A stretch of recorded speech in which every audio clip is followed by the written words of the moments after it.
Business owners are obsessed, worried, excited, all the things at the moment about AI.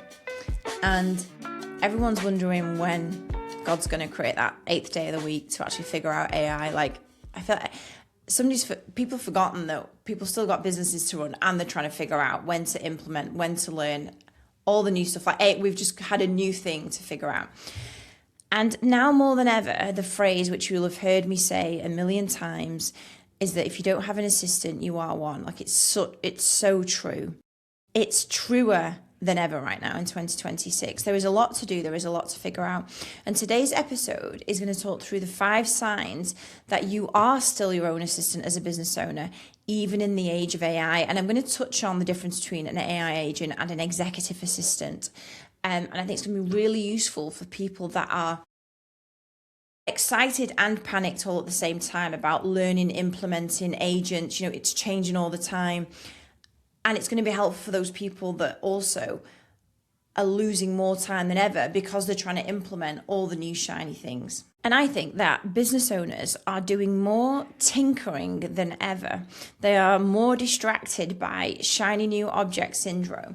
They are more in magpie mode than ever. Like, I sit in WhatsApp groups about AI, talking about AI, in other mastermind groups who are now like, what's your use of AI? Everybody's low-key obsessed with it. And I just want today's episode to be a 10-minute reminder to address the elephant in the room that nobody got extra time created in their week. And so what's happened is we've kind of, because of the time-saving aspect and advantage that AI is going to bring to every single business, and the ones that implement it quicker are the ones that are going to be ahead. Totally, that I'm not saying that any of that is not true. It is totally true. But what it has given rise to as well is kind of this approval of tinkering all the time with AI and learning and trying, and we're all at the same level, like nobody's streets ahead. So every business owner is like trying this new AI software and this one, and how does that work? And that's great if you have someone full-time that's there to do it. But the reality is that 99% of business owners don't have somebody full-time. They're dedicated to AI, so they are doing it themselves. And it's almost been this new approval of it's okay to have shiny magpie object syndrome if it's AI, because it's about to revolutionize your business. And I've been there a little bit in 2025, and I feel like I've wound myself back now from shiny object syndrome, because AI is obviously here to stay. It's getting better and better. God knows what it's going to be like in 2030. But what I want you to get from today's episode is, are you potentially wasting hours in the week tinkering? That is still not the job of a business owner to tinker.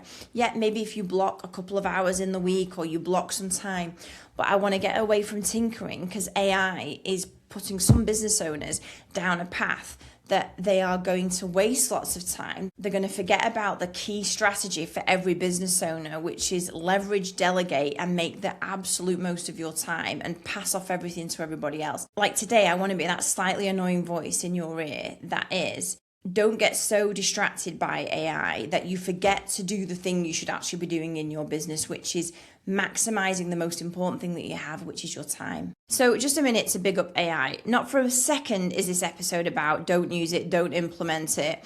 Emma's scared of it, so she's telling us not to use it. It's not about that. It's about being super clear on the time you dedicate to it, what you dedicate it to, and should it actually be you. So obviously AI is brilliant. It's already speeding up so many things. We are gaining hours back in my PA every single week, and there should be a second episode that I do about this with some real life uses of how we're using AI. I'm sure it will be helpful for you, you know, for repeatable defined tasks, for agents, automation, AI. I'm not anti-AI at all. We're doing a lot with it at my PA.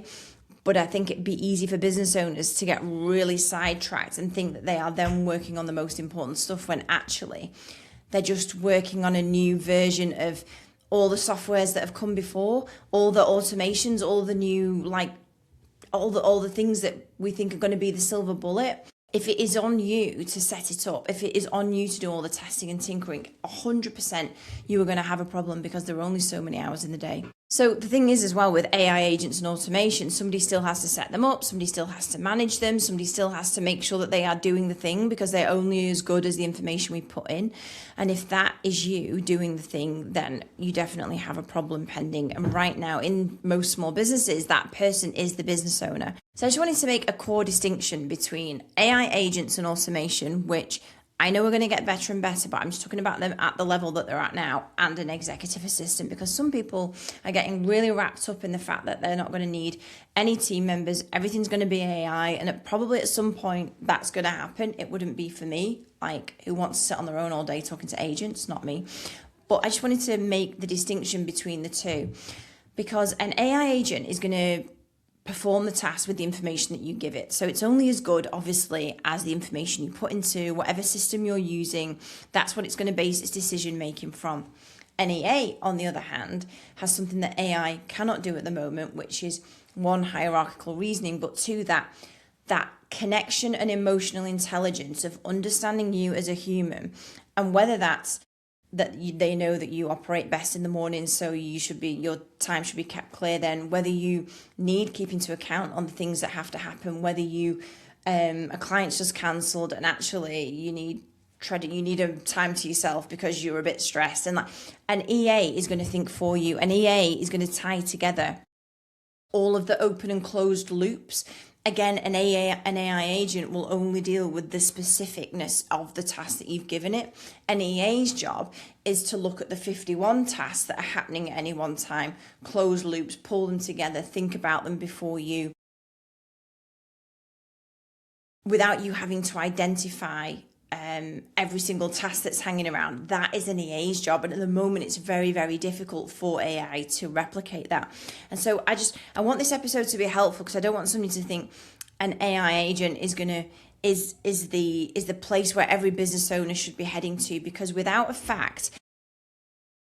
for a fact, every single business owner that I learn from and mentored by, that I look up to, that I admire, every single one of them has got an executive assistant in some way. There is not one of them, yet they're all testing agents and automations. Some of them have got Minimax, just getting stuff done and having agents working as employees.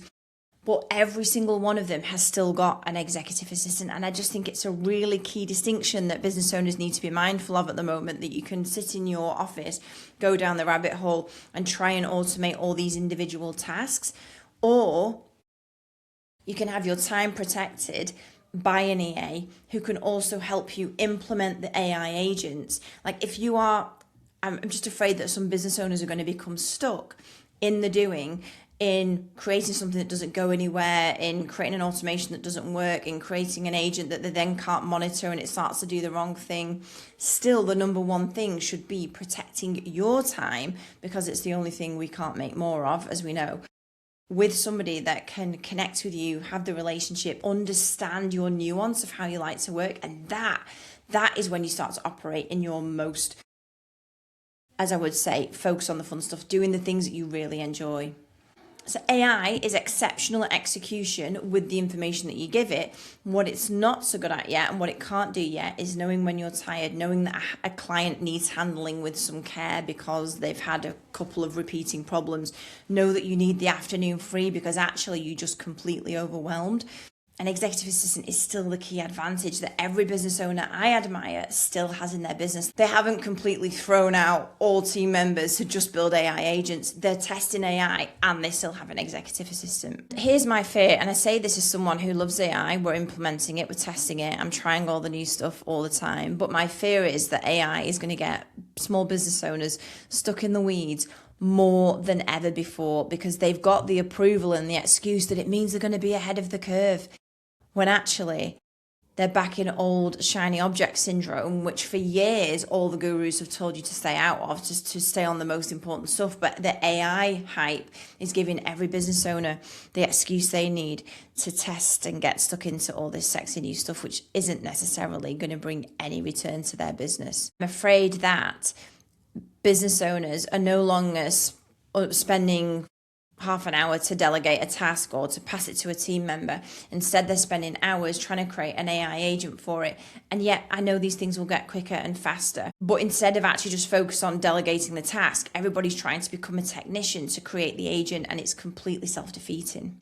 And it's a different kind of doing, but it's still doing. You're still stuck in the weeds. You're just stuck in new weeds of creating agents. So just for everybody out there that is being easily swayed by the latest reel that you come across that is somebody telling you your business is going to die if you don't have AI in it, the highest leverage thing you can do as a business owner is still focus on delegating and passing off every task that does not need you in your business. And the key word is off, like off your list, off your plate, out of your brain. The opposite's happening because we're getting more stuff to try, to test, to implement. We need to go back to the highest leverage thing, getting stuff off your to-do list. And if you're spending your own time implementing AI, you haven't solved the problem still. You've just like redecorated it as a new problem. Still, the problem is that you are stuck in the weeds. And by all means, the most important thing with AI, I believe, is to block time for it, just like you block time for the highest priorities in your business. By all means, Friday afternoon, AI afternoon, 2 hours on a Thursday morning, get up 2 hours earlier to implement it. Block focus time to test, create, and implement AI, but don't let it all of a sudden be all consuming. Take the week, block time, but don't let it quietly eat like all of the time that was meant to go on the most important work. That important work hasn't gone away just because AI has arrived. So here is your reminder on this week's episode of 5 signs I think that you are still your own assistant. And number 1 is that you were the first and last person to do anything in your emails. You know, whether you read them first, to triage them, to forward them on, to do something with them. If you were the first and last person in your inbox, you're still your own assistant. Because a real executive assistant would have got to 95% of that before you'd even read any emails. Number 2 is that you are doing the admin of the admin. We've all got to-do lists, but then the delegating, the triaging of the work, the closing the loops, the chasing up, have they done that? The to-do list ends up having its own to-do list. Like none of these things get knocked off one by one. And if you're managing all of the outcomes, the updates, the feedback from that, the to-do list now has its own to-do list and you're doing 2 jobs, not 1. Number 3 is your diary. If you are the one that's trying to gatekeep for yourself, put buffers in, trying to commit to the appointments you put in your own diary, double bookings, no buffers between calls. And EA would never let this happen, but when we're managing our own diaries, we let things happen that shouldn't. And so if you are the only one looking at your calendar, you are definitely your own assistant. Number 4 is if there is no gatekeeper and no buffer between you and everybody else, whether it's team or customers, you are your own assistant. If a team member in my business has a question, they will go to Bex first and it will be filtered through. If a client comes through, whether it's ringing, emailing, either Bex will have filtered my emails first, and if she can help, she will. If they ring in, the team will answer the call, forward it to Bex, or if somebody else can help that's more appropriate to do so. There isn't much that comes directly to me that isn't filtered by somebody else first. So if you are your own gatekeeper, if there is no buffer between you and the outside world, and every single question, whether it's valid or not, lands on your desks, you are your own assistant. And number 5 is if you end every week just wondering where it went, that is the surest sign, because it just means that all of the reactive tasks that an assistant or somebody else should be helping you with are sat on your own plate, and you don't have the time to do the priority stuff, which means that the CEO stroke assistant ratio is completely off, and that you are more heavy in assistant tasks than CEO. And that is ultimately the key reason why most business owners get to Friday think, what the hell happened there? Because they don't have all of the time prioritized, the focus blocks of time in their diary. They are batting off the requests, the reactive tasks, the things that pop in the inbox. That's why the weeks disappear. And if you are signed up to my newsletter that goes out every Sunday, if you're not, you should be, obviously, which is Win the Week, it's because winning the week is so important. There is no one big goal or no one big email that comes in that tells you that like you've hit your goals for the year. There is no one big event unless you are trying to exit your business, and maybe that day of sale is the goal. But for 95% of us, there is no one big event that means we've hit our goals this year. The things we want to do is achieved by winning the week. And that's why I bang on about it so much. It's so important. And business owners that are becoming obsessed and down the rabbit hole with, if I don't implement AI in my business immediately, it is going to die, are going to face a different problem, which is they spent so much time on things that potentially didn't work or needed managing. They forgot the key focus, which is, that is great, that needs to happen, but maybe the EA is the person to implement the agents, which is something that we're doing now at MyPA. Maybe it's that actually they just need to make sure, maybe they need to free up more time to work on AI by getting an assistant to take more tasks off them. I just know that AI is changing everything, and you should absolutely be learning it, using it, implementing it, but it doesn't change the oldest truth that still exists, which is your time is the most important thing, and you can't make more of it. So the time that you use, that 40 hours in the week, is still the tell-all as to whether you have a business that you love or a business that you are stressed in, overwhelmed by, and finish every Friday thinking, what the heck went on? And if you don't have an assistant, you are one. That motto stands stronger than ever, because there's more things vying for our attention. And, maybe, at some point AI can do all the things, like absolutely everything, but the motto will still be true, because the person running the business, whatever that looks like, whether it's got 100 agents or whatever that looks like, the person running the business still needs to be the person who decides what matters. And that person still needs time to think. And an EA will make that happen. Today's episode is just a little reminder that AI is here and it's here to stay, but don't let it be the next thing that actually takes your business off course. I sit in so many rooms and everybody's stressed and worried and trying to figure out the right way to do it. But protecting your time first, getting everything that is low value, the £10 tasks, whatever you want to call them, off your list is still the most important thing to do first. I'm obsessed with figuring out how to run a business where you focus on the fun stuff. And I hope today's episode got you one step closer to that. I'll see you next week.